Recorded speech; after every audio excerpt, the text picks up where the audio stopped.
gente, tudo bem com vocês? Eu espero que sim.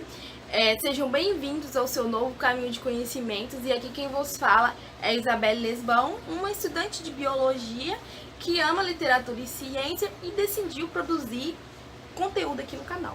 Então, se você gosta de resenhas de livros, dicas de estudos, curiosidades científicas e novidades sobre o mundo literário, o mundo educacional, o mundo do conhecimento, então aproveita e se inscreve, porque toda semana tá tendo novidade aqui no canal para vocês.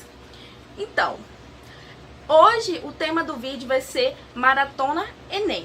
Através de um convite que eu recebi de uma inscrita aqui do canal, a Brenda, que também é minha amiga, eu vou iniciar essa série de vídeo, porque eu acho interessante, né, mostrar através desses vídeos as minhas experiências no Enem.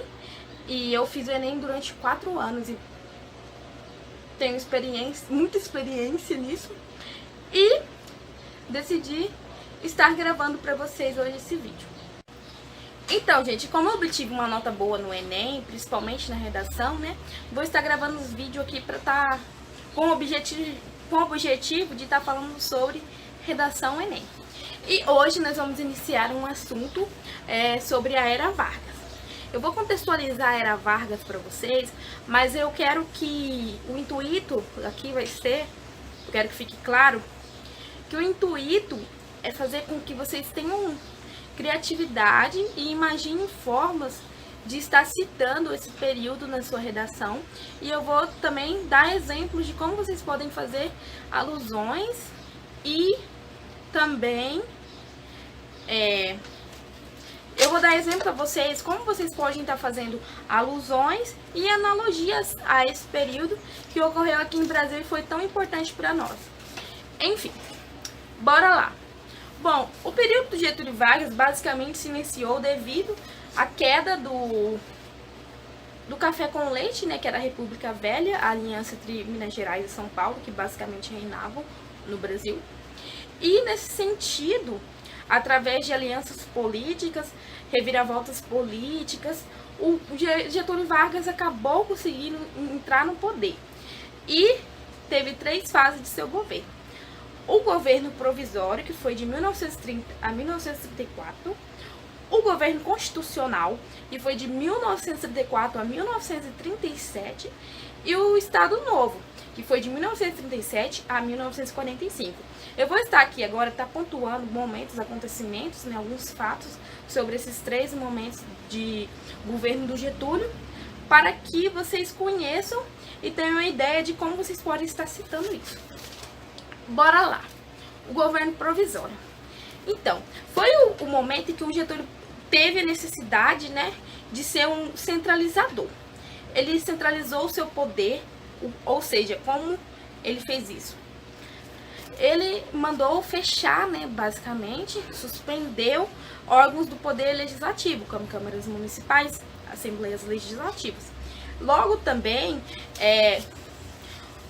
o Estado perdeu autonomia, né, porque eram comandados por chefes do pessoal do café com leite. E nesse sentido colocou interventores que tivessem ideias alinhadas com o do Getúlio Vargas e que nesse sentido não trairia. E isso não agradou nada à oposição, né?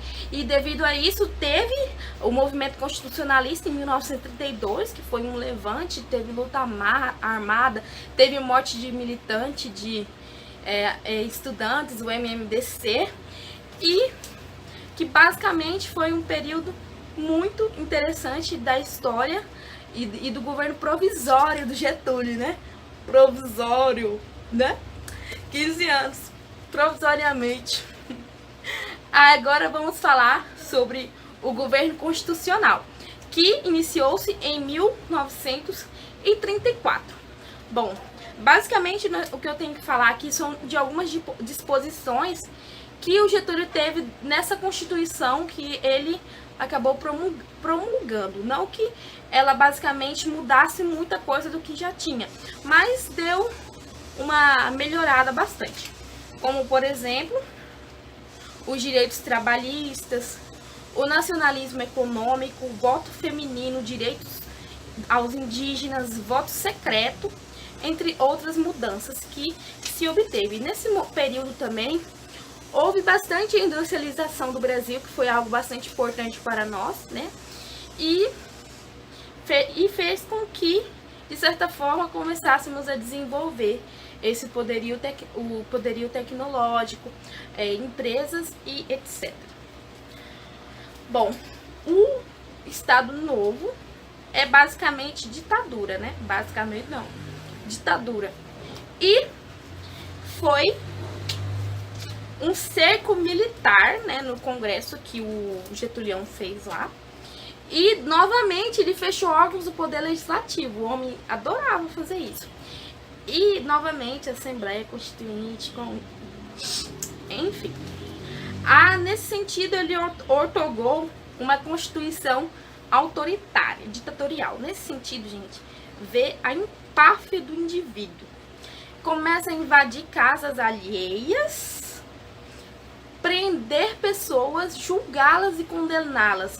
Então surgiram os presos e os condenados políticos, que muitas vezes eram apenas a oposição do Getúlio, que não deveria existir, já que o seu governo era centralizador, ditatorial, né, que seguia muito as esferas de outros governos que já existiam e que tinham faces fascistas, que eram fascistas.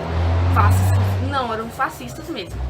E, bom, teve o fim do federalismo, ou seja, o Estado perdeu a autonomia que teve, ele colocou novamente os interventores que estão do lado dele, né? E os partidos foram extintos e eleições suspensas, né? Porque, amados, eu quero ficar aqui por mais 15 anos. Eu acho que era isso que o Getúlio Vargas pensava, né? Porque, meu pai amado, como é que pode querer ficar tanto tempo na presidência de um país, gente? Tem que ter muita sanidade mental. Ou, talvez, acho que é isso que estivesse faltando nele. Bom, e outra coisa para falar, imprensa e propaganda. O Getúlio Vargas, ele tinha um departamento próprio, exclusivo para isso, em que eles faziam uma propaganda massiva para mascarar o que o governo fazia nessa época. E também para censurar órgãos como o rádio e a imprensa opositora, óbvio, não deveria existir, né? Senão, mano. Aí, né, devido à luta contra o nazifascismo na Europa, o Brasil também entrou nessa guerra no lado dos aliados, né? E o brasileiro, né, da oposição principalmente, começou a pensar, por que não desfazer-se do fascismo interno? Ou seja, o fascismo do governo do Getúlio. Por que não? Então, o Getúlio, muito esperto, o homem esperto, né, pensou assim, esse povo tá armando contra mim, então antes melhor eu dar o que eles querem do que eles vir contra mim, porque eu vou perder a minha imagem de pai da nação.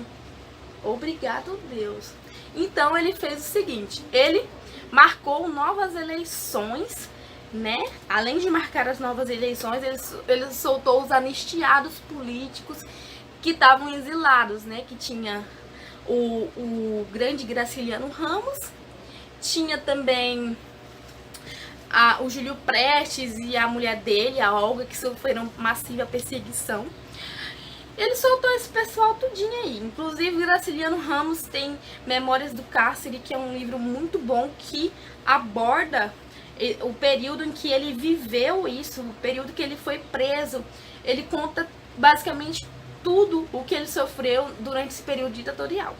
Muito interessante, gente. É uma obra bibliográfica. E, né, conforme isso,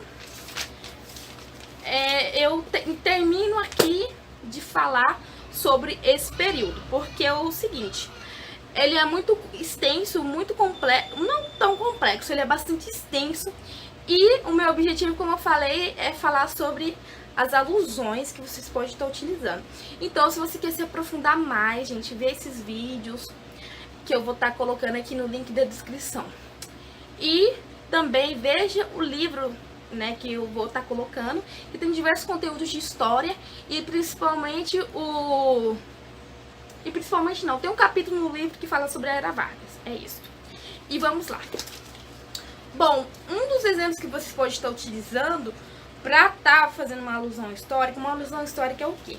Você pega algum contexto histórico para utilizar como argumentação no exame Enem. Então você pode começar contextualizando a história, né, desse período da Era Vargas. Como, por exemplo, se formos falar de fake news, seria ideal. Ao exemplo, na época, gente, tinha muita fake news rolando, e esse é um bagulho que até hoje continua muito atual no negócio da fake news. Aí teve o plano Cohen. Se vocês pesquisarem, foi um plano em que houve foi um dos fake news maiores da história, que foi a ameaça comunista, que na verdade era tudo um plano do Getúlio, novamente, Getúlio, populista, nacionalista, pai da nação. Meu Deus, que homem. Não. Então, vocês podem falar sobre a fake news do plano Cohen. Vocês podem estar falando sobre as revoltas que teve, não nas revoltas do sentido de ser de contra, né, o governo, mas sim as revoltas em sentido de que há a necessidade de melhorar a nação. Ou seja, o povo, de certa forma, necessita lutar para que isso mude. O voto feminino também, vocês podem estar vendo mais sobre a Constituição de 1934, os direitos trabalhistas e os direitos indígenas, que são tudo coisas que vocês podem estar utilizando como analogias e alusões históricas. Então é isso, gente. Eu tentei não me prolongar muito nesse vídeo, mas, né, acaba prolongando. E espero que isso não tenha cansado vocês. E eu espero que vocês realmente tenham gostado desse vídeo. Se gostou, vocês compartilhem lá com seus amigos que estejam estudando para o Enem, né, que necessitam aprender mais um pouco sobre a Era Vargas. E é isso, gente. Beijos de luz e sempre estejam acompanhando os conteúdos. Se você é estudante, eu prometo que eu vou estar querendo ao máximo ajudar vocês.